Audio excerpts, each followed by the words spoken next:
le guide suprême de l'Iran, l'ayatollah Ali Khamenei, devant des milliers de personnes, aujourd'hui vendredi à Téhéran, fait une déclaration qui attire l'attention et qui fait couler assez d'encre dans le monde occidental, américain, mais aussi israélien.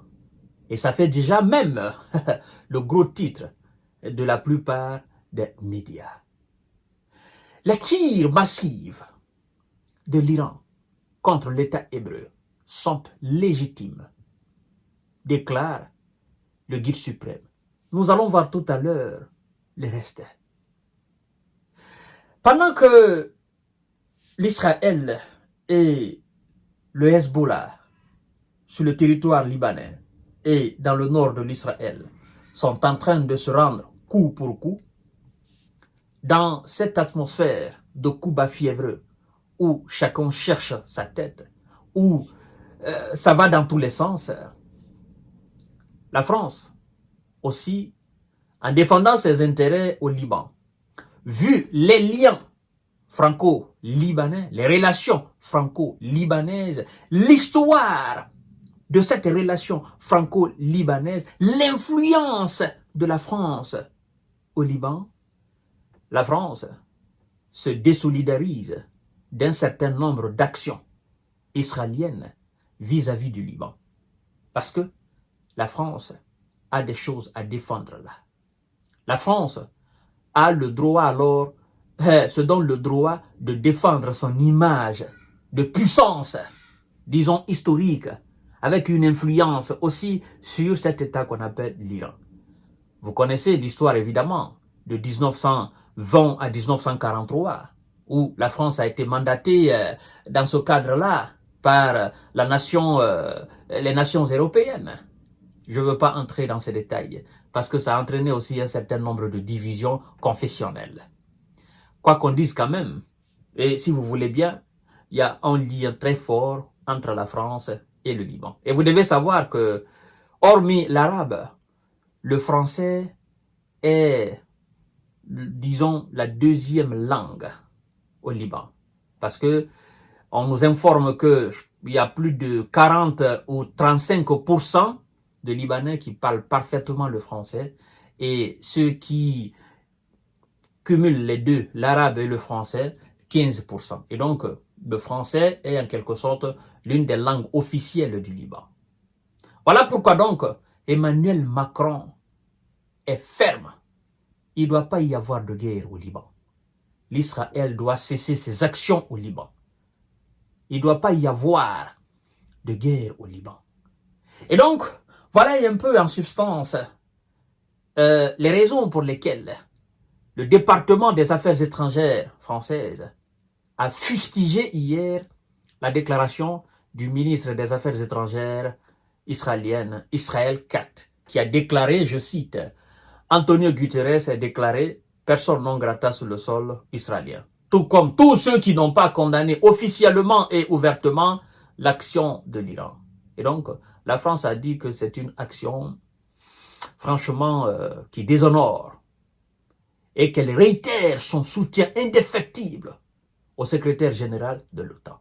Bref, je pense que vous êtes en train de comprendre que dans ce creux, n'est-ce pas, de monde, en fait, c'est une question d'intérêt. Vous comprenez? Et je crois d'ailleurs que Emmanuel Macron et Joe Biden sont en train de jouer à ce double jeu. Parce que Biden n'a vraiment pas beaucoup d'intérêt à défendre au Liban. Par contre, la France a beaucoup à défendre au Liban. Biden a beaucoup à défendre en Israël. La France qui soutient aussi l'Israël contre le Hezbollah. Et vu que le Hezbollah est dans une zone libanaise aussi, ça rend la tâche beaucoup plus difficile. C'est pourquoi ils disent non, il ne peut pas y avoir de jeu généralisé. Parce que là, en fait, c'est une épine. C'est une question très épineuse. Très épineuse. Très chaude. Effectivement, la France est en train de défendre le Liban tout en soutenant l'Israël contre qui M. Biden comprend les intérêts que la France défend au Liban, mais veut quand même continuer à soutenir l'Israël contre qui est l'Iran qui est dans la danse. C'est très compliqué, mesdames et messieurs. Alors, Ayatollah Khamenei Ali, le guide suprême d'Iran, l'Ayatollah Ali Khamenei, un fusil à côté de lui, a déclaré vendredi que l'attaque de missiles iraniens contre Israël était notamment légitime lors d'un discours devant des milliers de personnes à Téhéran. L'opération de nos forces armées, dit-il, il y a quelques jours, était totalement légitime, a-t-il dit dans un prêche, dans une très grande mosquée à l'occasion de la prière du vendredi. Il a en outre estimé que le combat du Hezbollah, qui tire depuis octobre 2023 sur le nord de l'État hébreu, en appui au Hamas, rendait un service vital à toute la région et que l'État hébreu ne pouvait pas nuire gravement à ce mouvement chiite. Ok? Je vais y revenir là-dessus. L'Ayatollah Khamenei a aussi qualifié l'État hébreu de régime malveillant, qui s'est, dit-il, maintenu seulement grâce au soutien américain et n'en a plus pour longtemps.